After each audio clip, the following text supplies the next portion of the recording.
بسم اللہ الرحمن الرحیم۔ السلام علیکم۔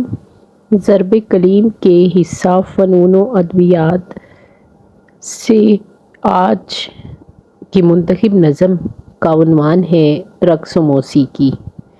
اقبال فرماتے ہیں: شعر سے روشن ہے جان جبریل و اہرمن، رقص و موسیقی سے ہے سوز و سرور انجمن۔ فاش یوں کرتا ہے ایک چینی حکیم اسرار فن، شعر گویا روح موسیقی ہے رقص اس کا بدن۔ اہرمن کا مطلب ہوتا ہے شیطان۔ تو یہاں وہ مثال دیتے ہوئے کہتے ہیں کہ شاعری سے دونوں کام لیے جا سکتے ہیں، نیک کام بھی اور برے کام بھی۔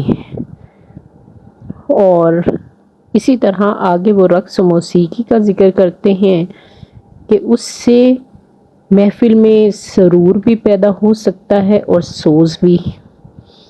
اور پھر ایک چینی حکیم کا حوالہ دیتے ہیں کہ فن کے راز اس چینی حکیم نے ان لفظوں میں فاش کیے کہ شاعری گانے کی روح ہے، رقص گانے کا بدن ہے، یعنی شعر کے سوا کوئی چیز گائی نہیں جا سکتی، اور رقص گانے کو مجسم صورت میں پیش کرنے کا نام ہے۔